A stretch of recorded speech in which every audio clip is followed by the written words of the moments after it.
Hi viewers, welcome to our channel. ప్రస్తుతం మనతో పాటు సీనియర్ జర్నలిస్ట్ దాము బాలా సార్ వాడితో మాట్లాడదాం. నమస్కారం సార్. నమస్తే సార్, కడప నుంచి చెన్నైకి తరలిస్తున్న 30 కంటైనర్లను కేంద్ర బలగాలు ఆపేయడం జరిగింది సార్. అయితే ఈ కంటైనర్లో భారీగా నగదు ఉందని, ఎలక్షన్ పర్పస్ అని పక్కకు రాష్ట్రాలకు తరలిస్తున్నారని చెప్పేసి ప్రచారం జరుగుతుంది. మరి నిజంగా అందులో ఏముంది, ఎందుకు కేంద్ర బలగాలు బయట పెట్టడం లేదు, మరి వైసీపీ వాళ్ళే చేశారంటున్నారు కదా, మరి దీంట్లో వాస్తవం ఎంత ఉందంటారు? ఇది నిజంగా దొరికిందా లేదా ఎవరికి తెలీదు. ఎవరి దగ్గర సోర్స్ లేదు. ఈ న్యూస్ వచ్చింది ఓన్లీ తెలుగుదేశాన్ని సపోర్ట్ చేసే TV5 లాంటి ఛానల్స్లో మాత్రమే వచ్చింది, ఇంకెక్కడా రాలేదు. ఇంగ్లీషు దేంట్లో కూడా, న్యూస్ పేపర్లో, మీడియాలో కూడా రాలేదు. కాబట్టి దీన్ని మనం దాని అథెంటిసిటీని ఎలా మనం నిర్ధారిస్తామనేది ప్రాబ్లం. కాకపోతే ఏంటంటే దొరికే పాజిబిలిటీలు ఉన్నాయా లేదా అనేది మనం మాట్లాడుకోవచ్చు. ఎందుకంటే ఎలక్షన్లు రాబోతున్నాయంటే ఖచ్చితంగా డబ్బులు అనేది ప్రధాన పాత్ర వహిస్తాయి. కనీసం 2-3 వేల కోట్లు ఒక పార్టీ ఖర్చు పెట్టే పరిస్థితి ఇవాళ ఉంది. మనకి ఇక్కడ కూడా తెలంగాణలో లాస్ట్ ఎన్నికలు జరిగినప్పుడు దాదాపు 700 కోట్లు దొరికాయి. ఆ 700 కోట్లు ఎవరిది? ప్రధానంగా కాంగ్రెస్ది. బీజేపీ దొరకవు, ఎందుకంటే సెంట్రల్లో బీజేపీ అధికారంలో ఉంది కాబట్టి ఇక్కడ కూడా పోలీసులు బీజేపీని పట్టుకోరు. అట్లాగే కేసీఆర్ది కూడా దొరకదు. ఎందుకు? కేసీఆర్కి ఇక్కడ పోలీసులు అంతా ఇక్కడ వాళ్ళే కాబట్టి కేసీఆర్కి కూడా దొరకదు. ఓన్లీ కాంగ్రెస్ డబ్బులే అంత దొరికిందనమాట. సో అట్లాగే మిగతా 5 రాష్ట్రాల్లో కూడా దాదాపు 2000 కోట్ల వరకు డబ్బులు దొరికాయి.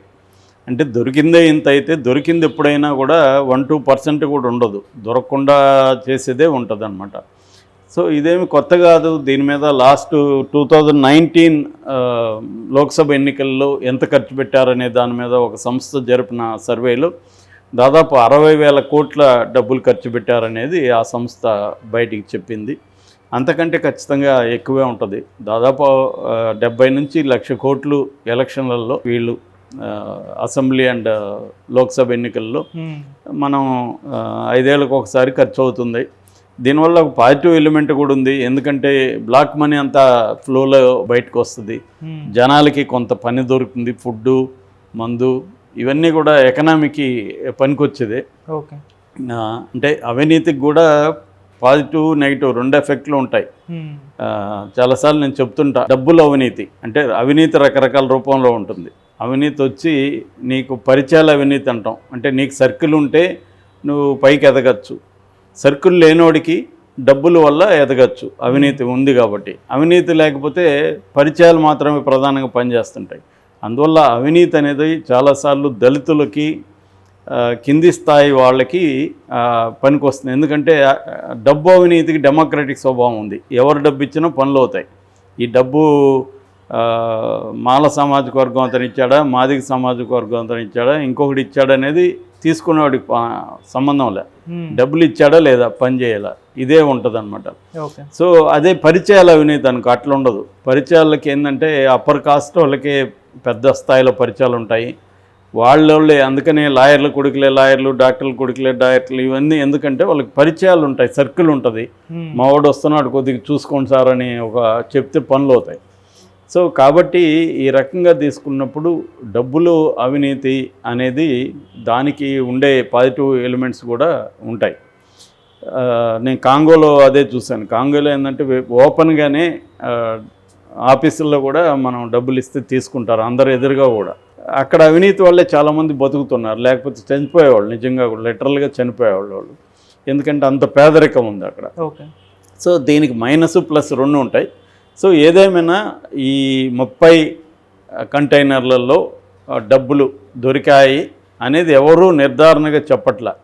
ఏంటంటే కడప నుంచి 30 కంటైనర్లు చెన్నైకి వెళ్తుంటే దాన్ని నేషనల్ ఫోర్సెస్ అంటున్నారు. ఆ నేషనల్ ఫోర్సెస్ కేంద్ర బలగాలు అంటున్నారు. ఎవరా కేంద్ర బలగాలు?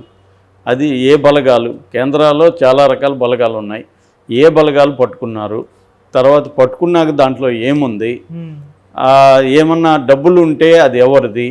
సో వీళ్ళ ఉద్దేశం ఏంటంటే వైసీపీని బదనాం చేయాలి, అది జగన్ డబ్బులు అని చెప్పాలి, జగన్ పెద్ద ఎత్తున డబ్బుల్ని పంచుతాడు, అందుకని చేస్తున్నాడు, దీన్ని కేంద్ర బలగాలు పట్టుకున్నాయి అనేది చెప్పారు. ఓకే. కానీ ఇక్కడ ఇది వాస్తవమైనా కాకపోయినా డబ్బులు పంచబోయేదైతే వాస్తవమే కదా అందరూ. సో అందుకనే ఇప్పుడు చంద్రబాబు ఎందుకు బీజేపీ పొత్తు కోసం ట్రై చేస్తున్నాడు? దీనికోసమే. ఎందుకంటే రేపు పొద్దున పోల్ మేనేజ్మెంట్ అంటే ఇవాళ డబ్బులు పంచడమే పోల్ మేనేజ్మెంట్ అని ఎవరో మొన్న ఒక ఆయన డిఫైన్ చేశాడు. పోల్ మేనేజ్మెంట్ ఏమి లేదు, సక్రమంగా డబ్బులు చేరాల్సిన వాళ్ళకి చేరితే అదే పోల్ మేనేజ్మెంటు. అట్లాగే నీకు ఓట్లు ఎవరైతే వేస్తారని నీవు అనుకుంటావో వాళ్ళ దగ్గర ఓట్లు వేయించుకోవడమే పోల్ మేనేజ్మెంటు. ఏదైనా అంతే. అందువల్ల దీన్ని ఇప్పుడు పోల్ మేనేజ్మెంట్ ఎఫెక్టివ్గా ఎవరు చేయగలరు? అధికారంలో ఉన్నవాళ్ళు చేయగలరు. అధికారంలో ఉన్నవాళ్ళు చేయలేరు కాబట్టి చంద్రబాబు భయపడుతున్నాడు. మోడీ సపోర్ట్గానే ఉంటే మనం కొంత చేయొచ్చని. ఎందుకంటే ఇట్లాగా కేంద్ర బలగాలని రేపు దించవచ్చు, ఇక్కడ రాష్ట్ర బలగాల మీద నమ్మకం లేదు, పోలీసుల మీద నమ్మకం లేదని చెప్పొచ్చు, ఎన్నికల కోసం కేంద్ర బలగాలను పంపించమనొచ్చు. అలాగా మనం బీజేపీ అండా ఉంటుంది అనేది చంద్రబాబుకు ఉండే ఆశ కానీ భయం కానీ ఈ రెండు. సో ఇప్పుడు నిజంగా డబ్బులు పట్టుబడి ఉంటే జగన్కి ప్రోగానే కదా ఉన్నారు బీజేపీ వాళ్ళు. సో జగన్ని ఏమి చేయకపోవచ్చు. ఒకవేళ 30 కంటైనర్ల డబ్బు దొరికినా జగన్కి అది ఇచ్చేస్తారు తప్ప దాంట్లో వాళ్ళు ఏమన్నా వాటా కొంత తీసుకొని, సో జగన్ మీద కేసులు కానీ ఏం పెట్టరు. పెట్టుంటే ఈ పార్టీకి తెలియాలి కదా, మనం దాయలేరు కదా, ఈ పార్టీకి కోర్టుకి పెట్టాలి, దాన్ని ఆ డబ్బులు ఇచ్చేయాలి కదా. చిన్న డబ్బులు దొరికితేనే పెడుతున్నారు. నిజానికి రివర్స్లో జగనే అక్కడ ఏం చేస్తున్నాడంటే తెలుగుదేశం వాళ్ళకి సంబంధించిన డబ్బు ఫ్లో కాకుండా ఆల్రెడీ స్టార్ట్ చేసేసాడు. విపరీతంగా పోలీసులు చెకప్లు చేస్తున్నారు. మొన్న కూడా నేను బస్సులో పోతే 2 చోట్ల డీటెయిల్గా ఎతికారు. ఏందంటే మందు అన్నారు కానీ అసలు విషయం డబ్బులే.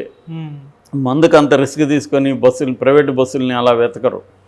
కాబట్టి క్లియర్గా జగన్ ఏం చేస్తున్నాడంటే ఇప్పటి నుంచి ప్రత్యర్థుల డబ్బుల్ని ఆపేస్తున్నాడు ఫ్లో. ఇదొక ఇంపార్టెంట్ ఆస్పెక్ట్. ప్రత్యర్థుల డబ్బుల్ని ఆపడం అనేది చాలా స్ట్రాంగ్గా అధికార పక్షాలు చేస్తాయన్నమాట.